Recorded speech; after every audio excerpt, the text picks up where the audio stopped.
தூக்கமின்மை இன்சோம்னியா அப்படின்ற கண்டிஷன். நிறைய பேருக்கு இந்த தூக்கமின்மை பிரச்சனை இருந்துக்கிட்டே தான் இருக்கும். எந்தெந்த கண்டிஷன்னால நமக்கு தூக்கமின்மை பிரச்சனை? நித்திரை அப்படின்னா இந்த தூக்கம் இல்லாமல் போகும்பொழுது தான் உடலில் நிறைய பிரச்சனைகள். இன்றைய காலகட்டத்தில் இந்த பிளட் ப்ரெஷர் தான் நம்ம உடலில் நிறைய பிரச்சனைகளுக்கு காரணம் அப்படின்னு சொல்கிறோம். பிரச்சனை அப்படின்னு சொல்லும்போது நம்ம ஸ்பெஷலாக ட்ரீட்மெண்ட் கொடுக்கறது கிட்னி சிறுநீரகம் தொடர்பான பிரச்சனை. இந்த மாதிரி ஏர் பேசேஜில் ஏதாவது ஒரு அப்ஸ்ட்ரக்ஷனோ ஒரு தடையோ ஏற்படும்போது காற்று நமக்கு லங்ஸ்க்கு உள்ளே போகிறதுக்கு தடை ஏற்படும் பொழுது தான் இந்த குரட்டை பிரச்சனை வருது. இந்த ஸ்லீப் ஏப்னியா கண்டிஷன்லேயும் நிறைய பேருக்கு என்ன ஆகுனா தூக்கமின்மை அப்படின்ற ஒரு தூக்கமின்மை பிரச்சனையை எப்படி கையாள்வது, எப்படி நம்ம சரி செய்வதுன்னா, இப்போ சுகர்னால நமக்கு அதிகமாக ஃப்ரீக்வெண்ட் யூரினேஷன் இருக்கா, அதற்கேற்ற சிகிச்சைகள் சித்த மருந்துகள் எடுத்துக்கணும். ஏன்னா நம்ம ட்ரீட்மெண்ட் பேசிக்காக பார்த்தோம்னா மனநலம் தொடர்பான ஒரு நல்ல ஒரு ட்ரீட்மெண்ட் அப்படின்றது தேவைப்படுது. எந்த ஒரு நோய்க்குமே உடல் ரீதியாகவும் மன ரீதியாகவும் நம்ம ட்ரீட்மெண்ட் எடுத்தால் மட்டும்தான் முழுமையான பலன் அப்படின்றது கிடைக்கும்.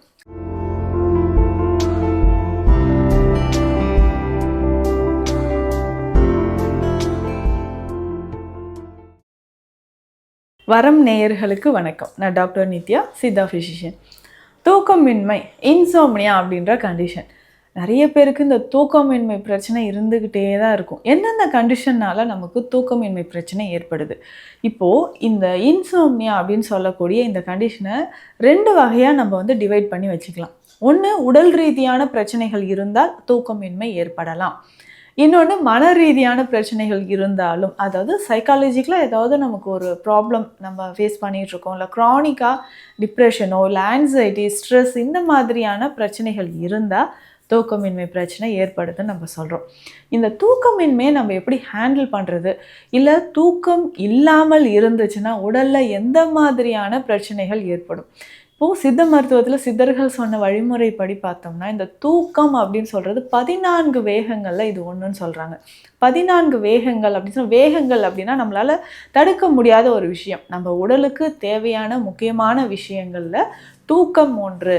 அப்போது நித்திரை அப்படின்னா இந்த தூக்கம் இல்லாமல் போகும்பொழுது தான் உடலில் நிறைய பிரச்சனைகள் ஏற்படுது. இன்றைய காலகட்டத்தில் பாடியில் பேசிக்காக பார்த்தோம்னா ஆண்களும் சரி பெண்களும் சரி உடலில் அதிகமான ஹீட் இருக்குங்க. எனக்கு உஷ்ணம் இருந்துக்கிட்டே இருக்குது, ஹீட் பாடி.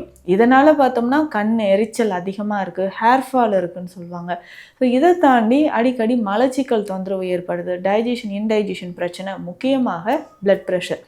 இன்றைய காலகட்டத்தில் இந்த பிளட் ப்ரெஷர் தான் நம்ம உடலில் நிறைய பிரச்சனைகளுக்கு காரணம் அப்படின்னு சொல்கிறோம். பிரச்சனை அப்படின்னு சொல்லும்போது நம்ம ஸ்பெஷலாக ட்ரீட்மெண்ட் கொடுக்கறது கிட்னி சிறுநீரகம் தொடர்பான பிரச்சனைகளுக்கு தான். அப்போது கிட்னி ஃபெயிலியர் வரைக்கும் வர்றதுக்கு காரணம் பிளட் ப்ரெஷர். பிளட் ப்ரெஷர் வர்றதுக்கு முக்கியமான ஒரு பேசிக்கான ஒரு ரீசன் என்னென்னா தூக்கமின்மை. அப்போது ரொம்ப நாளாக தூக்கம் இல்லாமலே நம்ம இருந்துகிட்ருக்கணும்னா உடலில் இவ்வளவு பிரச்சனைகளும் ஏற்படுது அப்படின்னு சொல்லலாம்.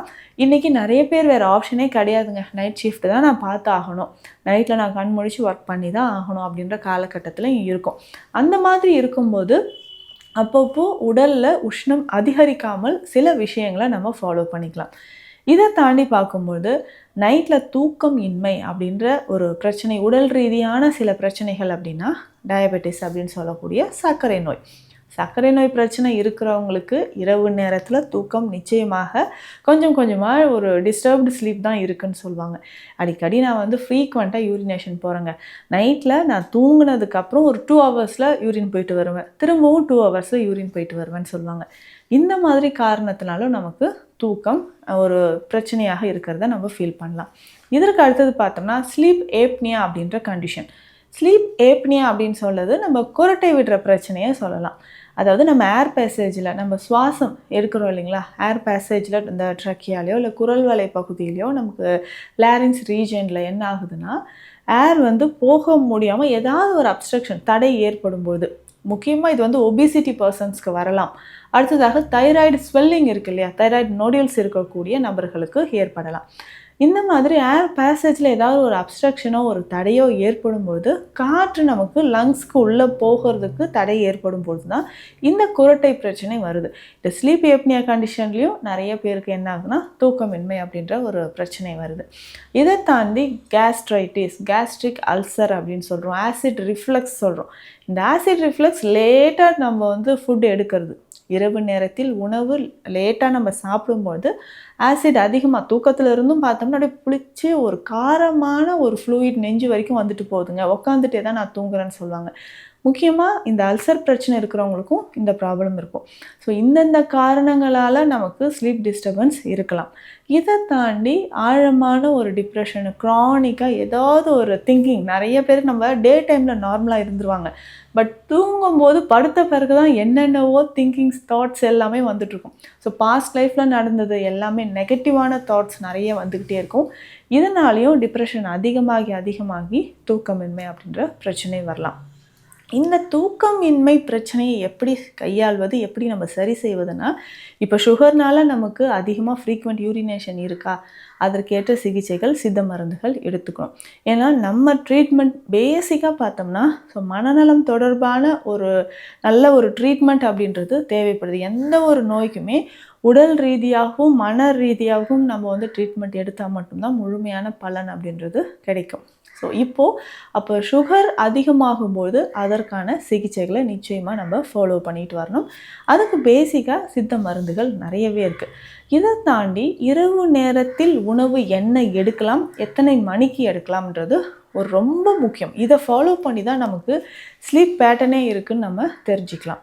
சரி, அப்போ இரவு நேரத்தில் எடுக்கக்கூடிய உணவுன்றது ஒரு 8லேருந்து 8:30 மணிக்குள்ளே நம்ம நைட் டின்னரை முடிக்கணும். ரொம்ப ஈஸியாக டைஜஷன் ஆகிற மாதிரி, எளிமையாக உணவு செரிமானம் ஆகிற மாதிரியான உணவுகளை எடுத்துக்கணும். இதுவே சர்க்கரை நோயாளிகளாக இருந்தால் நிச்சயமாக 8 மணிக்குள்ளே இரவு உணவு எடுத்துட்டு அதுக்கப்புறம் கொஞ்சம் தூரம் வாக் பண்ணலாம். ரொம்ப ஃபாஸ்ட்டாக காலையில் வாக் பண்ணுற மாதிரி வேண்டாம். இரவு உணவு எடுத்ததுக்கு பிறகு கொஞ்சம் தூரம் நம்ம வாக் பண்ணோம்னா அதுக்கப்புறம் ஒரு அரை மணி நேரத்துக்குள்ளே நல்லாவே ஒரு ஆழ்ந்த உறக்கம் அப்படின்றது ஏற்படும். பிணி அணுகா விதியில் சித்த மருத்துவத்தில் சொல்லியிருக்காங்க, அதாவது உண்ட பின் குறு நடை கொள்வோம் அப்படின்னா நம்ம உணவு சாப்பிட்ட பிறகு கொஞ்சம் தூரம் நடக்கணும். அதுவும் இரவு நேரத்தில் நடந்தோம்னா ஆழ்ந்த உறக்கம் அப்படின்றது ஏற்பட ஆரம்பிக்கும். இதுவே நமக்கு இல்லைங்க, இதெல்லாம் நான் ட்ரை பண்ணிட்டேன், அப்பயும் எனக்கு ஸ்லீப் சரியாக வரல அப்படின்னும் போது சின்ன சின்ன மூலிகைகள், ரொம்ப ஈஸியாக அவைலபிள் இருக்கக்கூடிய மூலிகைகளை நம்ம ஃபாலோ பண்ணிட்டு வரலாம். இதற்கு அஸ்வகந்தா சூரணம் நமக்கு பயன்படுது. அடுத்ததாக ஜாதிக்காய் சூரணம் பயன்படுது. இல்லைன்னா ஜாதிக்காய் லேகியம் சாப்பிட்லாம். இது எல்லாமே என்னென்னா, நிறைய பேர் கேட்குறது, மேம் எனக்கு தூக்கமே வரல, போட்டோடனே எனக்கு ஒரு 10 நிமிஷத்தில் நல்ல தூக்கம் வர மாதிரி ஏதாவது மூலிகைகள் கொடுங்க அப்படின்னு சொல்லுவாங்க. எந்த ஒரு மூலிகையுமே செடக்ஷன் ஒரு ஆக்ஷன் இருக்கும். பட் நம்ம எப்படின்னா சாப்பிட்டு கொஞ்சம் நேரம் அது ஒரு 2-3 டேஸ் கழித்து நம்ம டெய்லி ரொட்டீனாக அந்த ஹெர்பை எடுக்க நல்ல ஒரு தூக்கம் வந்துடும். அஸ்வகந்தா சூர்ணமே பார்த்தோம்னா பாலில் சாப்பிடும்போது ஒரு அரை மணி நேரம் கழித்து ஒரு நல்ல உறக்கம் அப்படின்றது ஏற்பட ஆரம்பிக்கும். இதை தொடர்ந்து நம்ம டெய்லியுமே சாப்பிட்டுட்டு வரணும். ஸோ இதில் இருக்கக்கூடிய மூலிகைகளும் என்னென்னா, நம்மளுடைய நரம்புகளை வலிமையாக்கக்கூடிய ஒரு மூலிகைகள் தான் இதில் எல்லாமே சேர்ந்துருக்கு அஸ்வகந்தா சூர்ணத்தில். அதே மாதிரி தான் ஜாதிக்காய் சூரணம் இல்லைன்னா ஜாதிக்காய் லேகியம் அப்படின்னு நான் சொன்னேன். ஜாதிக்காய் சூரணம் எந்த அளவுக்கு எடுக்கணும்னா, ஒரு 3 சிட்டிகை அளவு, அதாவது ஒரு 1/4 டீஸ்பூன் அளவு எடுத்து பாலில் கலந்து டெய்லி காலையிலையும் நைட்டும் நம்ம சாப்பிட்டுட்டு வரணும்.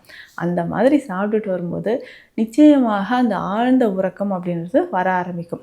இந்த ஜாதிக்காய் சூரணம் யாரெல்லாம் எடுக்கலாம் அப்படின்னா, ஆண்கள் பெண்கள் எல்லாருமே இருக்கலாம். சர்க்கரை நோய் இருந்தாலும் பிளட் ப்ரெஷர் இருந்தாலும் அவங்க எடுத்துக்கலாம். பட் அளவு ரொம்ப முக்கியம். 3 சிட்டிகை அளவு அடல்ட்ஸ் எடுத்தால் போதும்.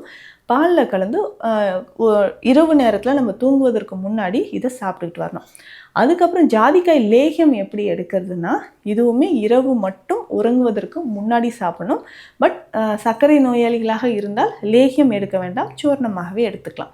ஸோ இந்த மாதிரியான பேசிக்காக இருக்கக்கூடிய மெடிசன்ஸை நம்ம ஃபாலோ பண்ணிட்டு வந்தால் இரவு நேரத்தில் ஆழ்ந்த உறக்கம் அப்படின்றது நிச்சயமாக ஏற்படும். பட் இப்போ நான் சொன்ன மெடிசன்ஸ் எல்லாமே நீங்கள் சாப்பிட்டீங்கன்னா கொஞ்ச நேரம், ஒரு அரை மணி நேரம் கழித்து உறக்கம் ஏற்படும். பட் அதுக்கு முன்னாடி நம்ம உணவை சரியான முறையில் முடிச்சிருக்கணும். காலையில் எந்திரிச்ச உடனே என்ன பண்ணலாம், கொஞ்சம் தூரம் நடைப்பயிற்சியோ இல்லை பிராணாயாமம் மாதிரியான மூச்சு பயிற்சியோ தியானங்கள், அது மெடிடேஷன் வந்து கொஞ்சம் கொஞ்சமாக நம்ம இது எல்லாமே ஹேபிட் கொஞ்சம் கொஞ்சமாக கொண்டு வந்தோம்னா நிச்சயமாக பிரெயின் செல்ஸ் என்ன ஆகும்னா நல்லா ஆக்டிவேட் ஆக ஆரம்பிக்கும். அப்போ இரவு நேரத்தில் கொஞ்சம் கொஞ்சமாக அந்த நெகட்டிவ் தாட்ஸ் இல்லாமல் ஒரு ஆழ்ந்த உறக்கம் ஏற்படும். இப்போ இந்த பதிவில் தூக்கமின்மை பிரச்சனையால் அவதிப்படக்கூடிய நண்பர்களுக்கு எந்த மாதிரியான விஷயங்கள் நம்ம ஃபாலோ பண்ணலான்றதை ஷேர் பண்ணியிருக்கேன். இது தொடர்பாக ஏதாவது சந்தேகங்கள் இருந்தால் கீழே இருக்கிற நம்பருக்கு காண்டாக்ட் பண்ணுங்கள். நம்ம clinic Deekshalayam Siddha health care, Adambakkam, Chennai.